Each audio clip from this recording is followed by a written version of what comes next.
Good morning, everyone. Welcome to Morning Minutes. Myself, Michael Bergio, James Lamplough. This morning, we're going to be talking about trying to secure a long lease at the low rent. This is a big challenge at the moment with commercial tenancies.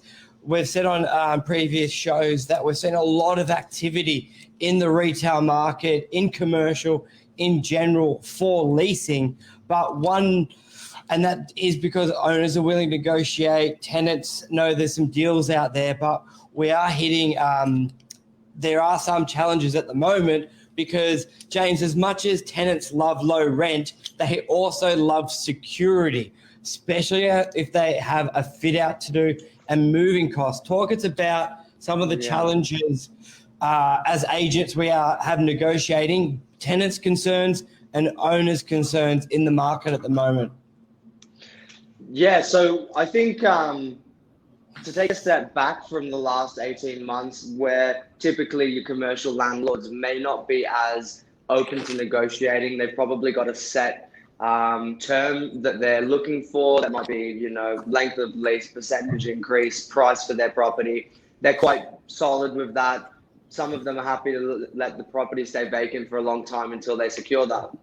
Move forward to the start of COVID, and there was so much uncertainty coming through the commercial marketplace that we saw a switch up where all of a sudden the tenants were having a little bit more power in the negotiation of the landlords, because the landlord wanted some sort of income, but they just didn't want to lock something in for seriously long term. So there's been this bit of war of attrition between landlords and tenants trying to negotiate a fair deal between them, both wanting to get something done. But for example, the tenants not wanting to go for something super short term, even if the price was quite low, because they want the security of the tenure. And then the landlords not wanting to lock in something too long for that low price because of a number of reasons, whether it be yield or just their what they're planning to do with the property, how they envisage it being carried out, performed in, who they've got there. Talk us through like short term, long term. So what's the typical lease term, and then what are owners proposing back? What are the figures? Yeah, so throughout the commercial marketplace, you're probably typically finding the preference is a 3 by 3 year lease, which means a 3-year lease with an option period of a further 3 years, or it might be a 5 by 5 year lease. You wouldn't see as many really shorter ones, but we were, doing deals that might have been 6 months, 1 year, 2 years. Now, there've been lower rents, so people have wanted really long leases. But it's almost like a spanner in the works because they're very conflicting for both parties. One means one thing for the other, but a very different thing for the other. Yeah, because generally a structure of a lease would be, let's say, 3 years plus 3 years, so the tenant's got it secured for up to 6 years. But let's say the rent's $40,000 a year, and then you'd have your 3% increases, for example. And then it's sort of set and forget. And year one's at sort of your market rate. But with some deals, let's call it $20,000 a year, tenants are wanting the same structure, like it's 20 grand a year plus 3% for the remainder. But the owner's like, no, I'm happy to discount, let's say 20 grand from the 40 on year one. But if I do that over 6 years, that's going to be 120 grand. And we're only talking about this 1 year. So where traditionally you just negotiate one rent and it just compounds upwards. Some deals are like, well, it's 20 grand year one, and then the owner's like, well, I want to go to 40 grand for year two, or we'll stage it up. And and what we said, I think, on yesterday's show, where even if the tenant is paying half price and they know market price is double, it's so hard to get someone to pay double the rent they were paying, even if it's worth it, because in their mind, they've moved in, they're like, this basically cost me $300 a week, and now it's going to $600, but nothing's changed. That is a very big obstacle to overcome.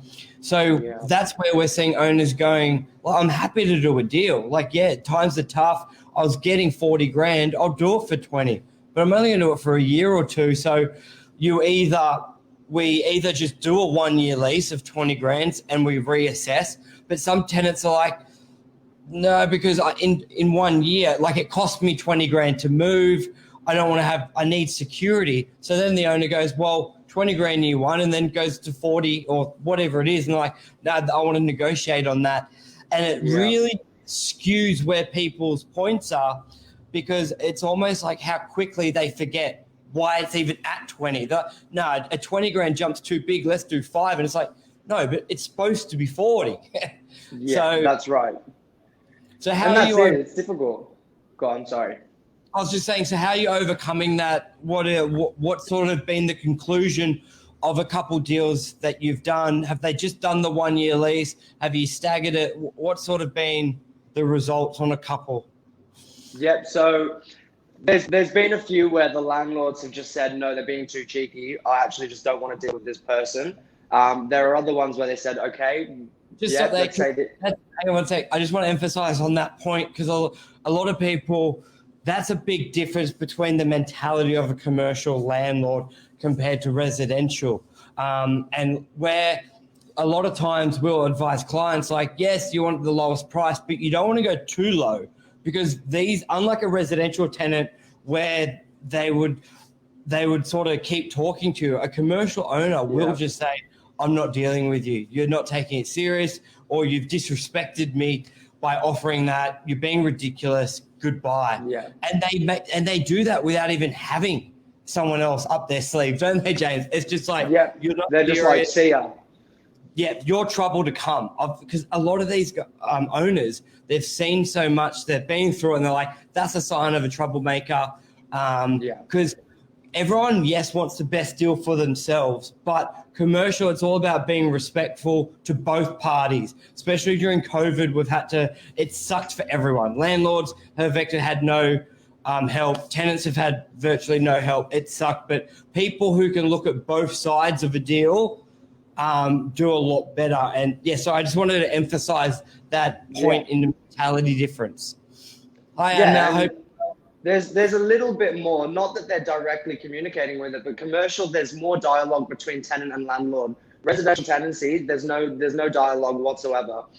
So there's a big difference there. So we've done some deals that have been below market rent. A couple of them might have been maybe 30% below market rent. However, they've typically been a 12-month lease, no option to renew. That doesn't mean they're getting kicked out after 12 months, but it means that the landlord has the little bit of extra flexibility over what they can do with that property, so that person can be terminated, or it can be renegotiated back up to a fairer rent in the future. So every single deal is very different in commercial. There's no similar structure that works consistently throughout property to property. But I think it's been short-term deals. We will give you a good rate to get someone in, just so I've got a little bit of cash coming through the property rather than nothing.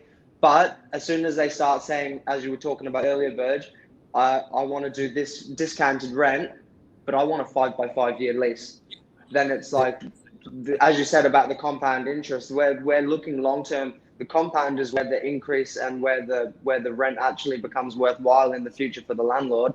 It's like, I'm going to reduce more than 50% of my total future earnings because I started on less than. It's been very complicated, but most people are pretty understanding. Where people have really gotten a good deal or a scenario where it's worked out well is when they don't have a big fit out cost or moving cost, and they've been able to optimize the big rent and the short lease. And also it has worked out well for some tenants because they may be doing a big shift. Let's say moving from their house to a shop, from an office building to a shop, and it's a new model for them. So they don't want a long lease because they don't know if it's going to work for their business, and they don't have a big cost. So we've done a lot of deals with those type of businesses because they're like, great, I only want it, because typically owners want, out of COVID, they will generally only want a 3-year lease, and they will reject 1-year leases because it can take 1 year to find a tenant sometimes. So with COVID, the tenants who may be trying a different business opportunity are like, wow, I can just do a 1-year lease and I'm getting a 30% discount and I can reevaluate. And the tenants are like, I know it may go up to double rent, but if this business model works, that will be okay. Or I'll find a different property, but I know now that retail model for the physio, for the accountant, or whatever it is will work. So some people, it's what just worked out really well. And that's up to the agent to find those businesses, and match them with those properties. And also as agents in the middle, when you know you're getting a really low offer, explaining that to a tenant that this may, it may not work how it does in residential where you lowball it and it moves so quickly. It's sometimes, you rarely get that in residential where they're like, don't talk to them. Like they'll say that, but I don't know, it's a little bit different. Mainly because, as you said, they're going to have that long-term relationship with that tenant. So it's up to us in the middle to be like, I would advise maybe starting here. It won't go down too well, basically. And back it up with comparables, being like, this rented for this rented for this. You're offering half. Like if you're just doing it for the sake of it, it's not going to work. Like everything within reason. Well, that's it. And I think a large part of what we do, it's not just opinion-based, it's evidence-based, it's fact-based. Of course. And when there are some things that aren't, but for the most part, particularly in these more high-level negotiations, you can't just put something forward and not understand why or where it came from. You want them to explain themselves and justify it. The big difference, I suppose, is maybe not too relevant, but your residential and commercial in the last couple of months has been, or last 18 months, residential, it's can they pay the rent? And then commercial, it's is their business going to survive? Are they going to survive? Are they going to be able to do it? So there's very different stakes involved. And then the repercussions are very different if you can't as well. So, someone's whole life can go down the drain if they can't pay their rent, because that can be the snowball effect for everything. So we're trying to advise the tenants and the landlord that the feasibility and the viability of this for residential landlords. And I'm not as clued up on the legislation side of residential at the moment, but there were different programs, different that's right, exactly. So then there were repayment programs and all this sort of thing. So the tenants had all of the power, but again, we're trying to take the onus away from the tenants having any control over these situations. We want our landlords to feel like they're the ones in control the whole time. It's not easy to do though. Yeah, and I think the big thing with commercial tenancies was what businesses are lockdown proof. Because if you may be getting a better offer from let's call it a restaurant, but they're very vulnerable to shutdowns and lockdowns. And what I mean vulnerable, they can't operate. If you don't have income, you can't pay rent.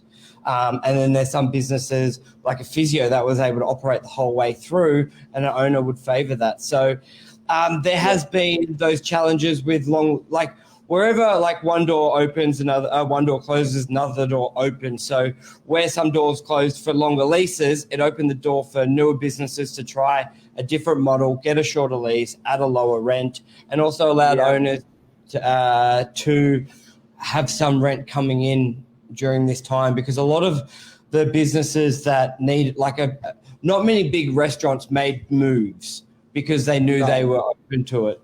But fast food places of any capacity that can do anything that's over the counter based, and then these businesses have exploded. So I was just thinking then, Burge, that maybe a good topic for a couple of days would be a spotlight over Brookvale and how there's more food and different things coming into Brookie, because COVID has revolutionized and changed the whole marketplace for commercial in a big way. Definitely. We're looking to do that on Saturday. Brookie's a good one. But that's a wrap this morning. Thanks for watching. Anmar, Luke, as always, a pleasure. Medicos are pretty much recession proof. You always need medical 100%, and that's where we've seen a lot of progression. Awesome. Thank you, everyone. Cheers. Cheers, guys.